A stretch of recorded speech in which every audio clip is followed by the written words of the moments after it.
Kodash, Kodash, Kodash, Adonai, Elohim, Sabayah, meaning holy, holy, holy, Lord of hosts. Yah, He, Vah, He.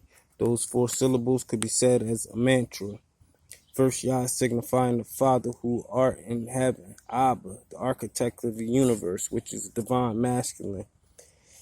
He signifies a divine feminine, which is Mother Nature, the womb of the earth where mankind was formed and created.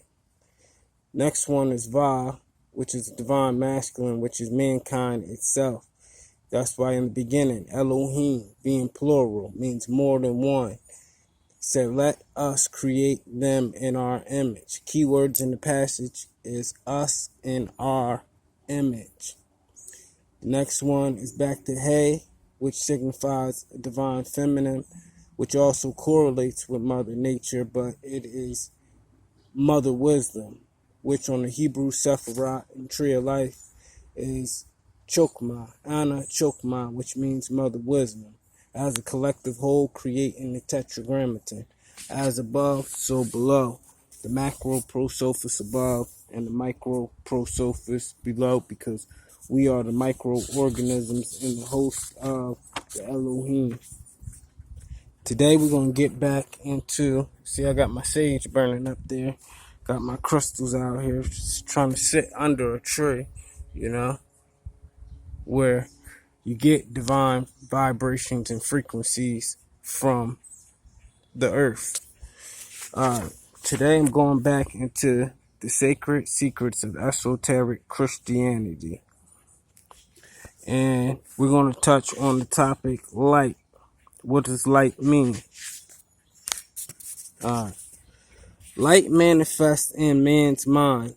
Illumination, enlightenment, and consciousness expansion.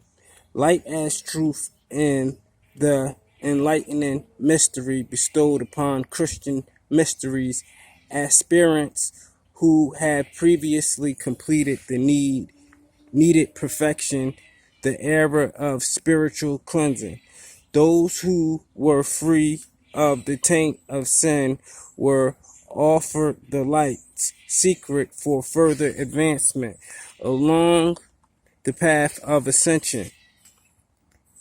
And ascension, like I said before, ascension is you rapturing from your lower self to your higher self of awareness,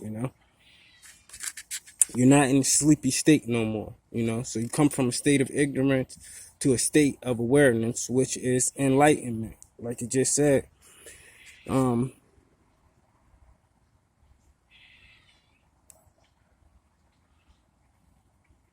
those who were free of the taint of sin were offered the light's secret for further advancement along the path of ascension, because sinlessness alone was insufficient to lift man to the doors of God's kingdom and thereby link him with his I am presence. So the doors of God's kingdom. The kingdom on the Hebrew Sephiroth is Malchut. And it tells you also in the Bible that the kingdom is within one's temple, which meaning the body, So once you ascend and you rapture and you go through these stages of enlightenment and get to your most high self, that's where you get to Malchut, the kingdom. Thy kingdom come, that will be done on earth as it is in heaven. And this is how you get to the doors of God's kingdoms, thereby link him with his I am presence. Jesus said regarding to the illuminating secrets in the Gnostic classic Pistis Sophia, but amen, amen, I say unto you, even if a righteous man have committed no sin at all, he cannot possibly be brought into the light kingdom, because the sign of the kingdom of the mysteries is not with him. In a word, it is impossible to bring souls into the light without the mysteries of the light kingdom. The Christ initiate also explains one of the key reasons of the mysteries of light that man should seek rather than the babbles of this transient world in the same Gnostic work. For this cause have I said unto you aforetime, seek that you may find. I have therefore said unto you, you are to seek after the mysteries of this light, which purifies the body of matter and make it into a refined light exceedingly purified. For this corruptible must put on incorruption, and this mortal must put on immortality. 1 Corinthians 15 and 53. The foregoing verses are about the etherealization of man's physical components.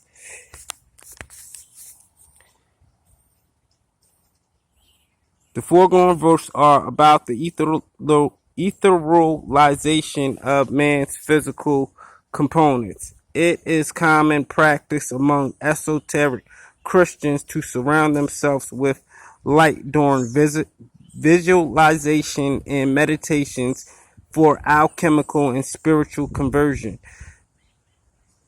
The precipitation of light particles within one's being not only heals and purifies the aurora. The aurora is your energy field around you, which comes from your chakras that are aligned along your spine. But this is also accelerates the vibratory rate of our numerous sheaths or bodies of the soul and spirit. The spiritual aspirant should continuously invoke the light that purifies and illuminates, purifying and spiritualizing the atomic particles that make up one's existence, which is the ether, with divine fire is only one of the spiritual transformative processes. The other part is the effort of not assimilating extra coarse stuff.